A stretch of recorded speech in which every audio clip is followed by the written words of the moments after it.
Chers amis et chers ennemis, bonjour et bienvenue dans Quelle semaine.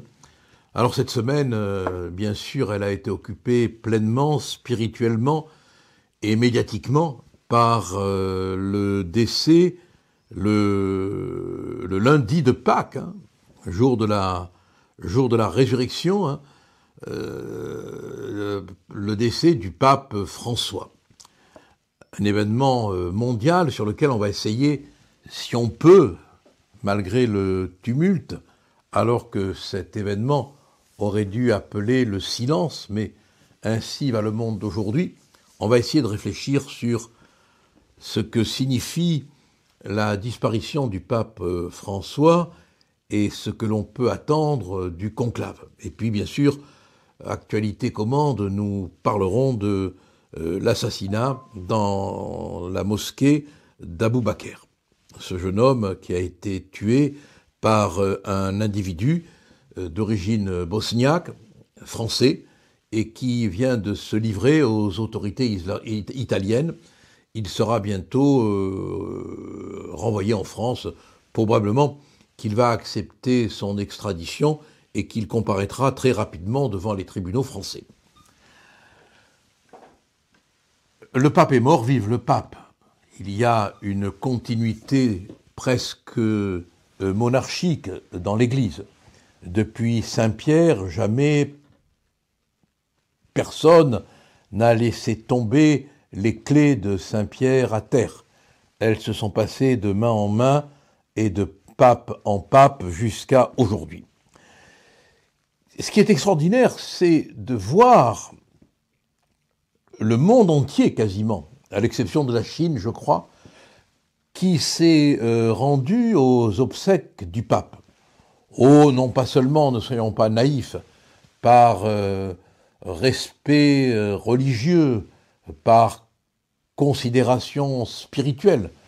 Certes, beaucoup de chefs d'État, de têtes couronnées, l'ont fait pour ce motif, et peut-être même que certains qui ne l'affichaient pas, au fond d'eux-mêmes, l'ont fait pour ce motif.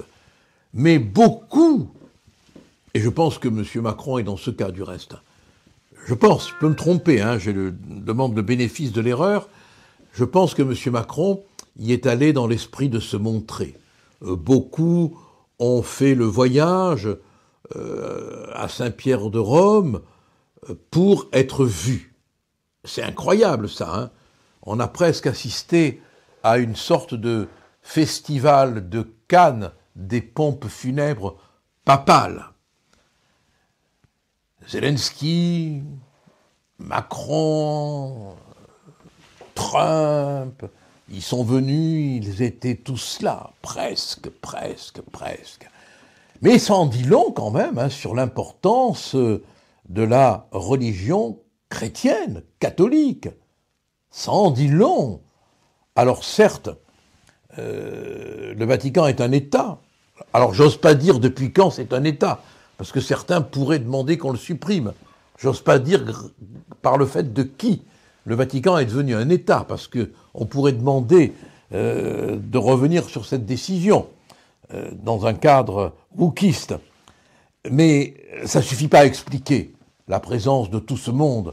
Et en tout cas, ça ne suffit pas à expliquer la présence de milliers et de milliers de fidèles qui ont suivi les funérailles du pape. On dit qu'il y avait presque 150 000 personnes qui ont regardé passer le cercueil du pape sous les vivats entre la place Saint-Pierre et la basilique Sainte-Marie Majeure où le pape a été inhumé. Partout des téléphones qui filmaient la scène avec des voitures diplomatiques qui passaient à toute vitesse, dont celle, bien sûr, d'Emmanuel Macron et du prince William.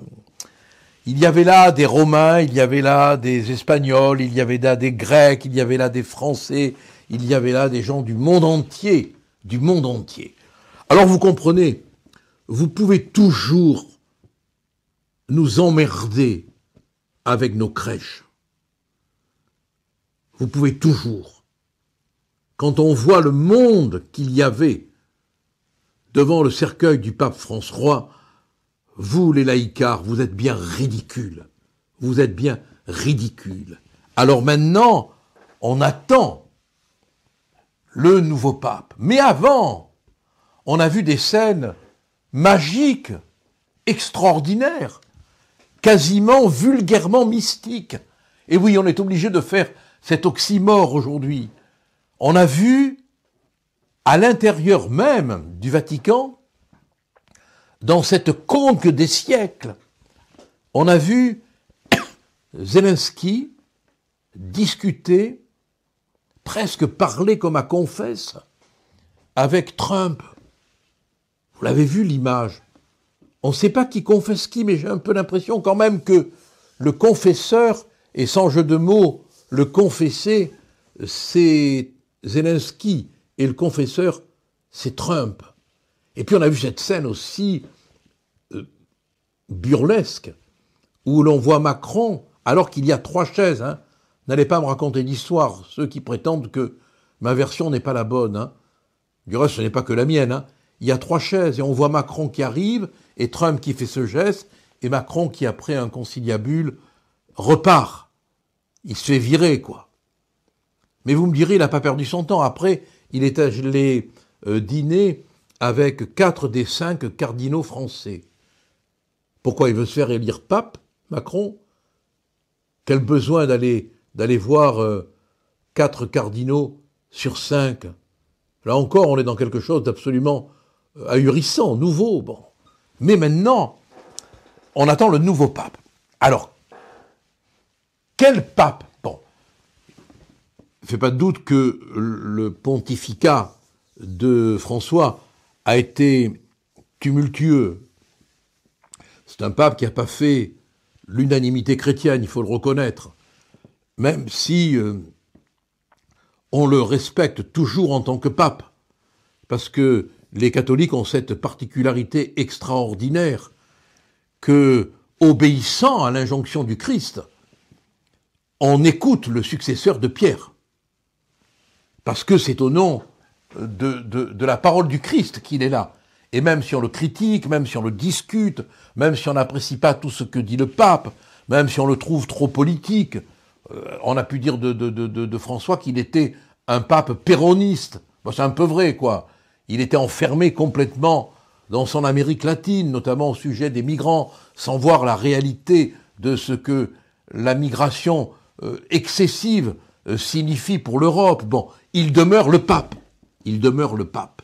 Et la grandeur de l'Église catholique, c'est de respecter, même dans la contradiction, même dans la discussion, même dans l'insupportabilité, ce qui a été mon cas à plusieurs reprises, le pape parce qu'il est le pape, parce qu'il est la pierre sur laquelle le Christ a voulu fonder la pérennité de son Église. Mais on espère avoir un pape désormais qui entrera dans la religiosité, dans la spiritualité. Bernanos disait à propos des curés, tout ce qu'on leur demande, c'est de nous donner la foi. Et oui, on a envie de retrouver la liturgie, on a envie de retrouver le calme de la prière, on a envie de laisser de côté la politique aux politiciens, quoi. Voilà, on a envie d'un pape qui nous reconduise vers l'autel, quoi. Alors moi j'ai mon candidat, hein. J'ai mon candidat, je le dis, hein, je suis pas électeur, hein, bon, vous le savez, hein. Je suis pas cardinal, donc je peux le dire, hein. Moi j'aimerais bien que ce soit le pape Sarah. Enfin un pape noir, enfin un pape qui représente aussi le continent africain, enfin un pape qui ait ce discours si théologique, si pieux, si calme, si serein. Voilà, c'est ce dont, à mon avis, le monde a besoin. Alors, attendons, en regardant le ciel, que la fumée blanche nous dise qui sera notre nouveau pape. Et oui, on ne quitte pas la religion. Hélas, pourrais-je ajouter, puisque c'est dans une mosquée qu'un jeune homme a été poignardé, Aboubacar Cissé. Son assassin s'est constitué, présumé, faut le dire, s'est constitué prisonnier. Et ce qui est absolument effroyable, c'est que, au-delà du drame, au-delà du chagrin, au-delà de la tristesse, on a vu la France insoumise et puis le collaborateur d'une députée de la France insoumise tenir des propos absolument incroyables, absolument insupportables. Je ne retrouve plus le nom du collaborateur de la députée de la France insoumise. C'est Richie Thibault, voilà, je l'ai retrouvé. Hein. C'est le collaborateur d'Ercilia Soudé. Il a quasiment appelé à la création fascisante de milices, en accusant tout de suite le criminel d'avoir derrière lui des gens qu'il désigne comme étant d'extrême droite, comme étant CNews, comme étant des journalistes. C'est effrayant, quoi. Et tous ceux qui ont permis que ces gens-là arrivent au Parlement, mais quelle responsabilité! Bertrand, par exemple, qui reproche à Retailleau de ne pas être allé assez vite rendre visite à la mosquée, qui a permis à la France insoumise d'arriver au Parlement. Vous vous rendez compte d'un coup toutes les accusations qui sont portées alors que le procureur de la République lui-même dit que on ne connaît pas aujourd'hui la totalité des mobiles. Je n'exclus pas les autres pistes, y compris les troubles psychiatriques, dit-il, en se refusant de retenir le terme d'islamophobie, terme qui du reste vient des frères musulmans. Mais ce qui est grave, ce qui est dramatique, c'est qu'à partir d'un acte criminel condamnable, il y a immédiatement, du point de vue de l'extrême gauche, dans des manifestations où on voit du reste des drapeaux palestiniens, une volonté de créer du conflit. On est arrivé au point maintenant où l'extrême gauche crée carrément une concurrence des victimes. Vous vous rendez compte? Une concurrence des victimes. Et Mélenchon, non mais vous l'avez vu pleurer. On me dit que depuis, les crocodiles ne veulent plus pleurer. Bon, vous l'avez vu dans son numéro larmoyant, lui qui n'a pas pleuré pour Lorraine, qui n'a pas pleuré pour Lola, qui n'a pas pleuré pour le père Hamel, mort lui aussi en priant comme Aboubacar.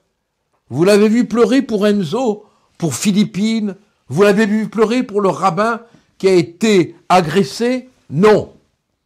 Il a emmagasiné ses larmes pour le moment médiatique fondamental où il pourrait pleurer d'une manière très politique. Ça me dégoûte. Ça me dégoûte. Ça me dégoûte. Je peux rien dire d'autre. On est dérouté par tant de cynisme, par tant de malhonnêteté politique et intellectuelle. Allez mes amis, je ne sais pas ce que la semaine prochaine nous réserve, mais restons ensemble. Bon courage et merci d'être de plus en plus nombreux à nous rejoindre. N'oubliez pas de cliquer sur la petite cloche parce qu'il faut qu'on résiste. À la semaine prochaine.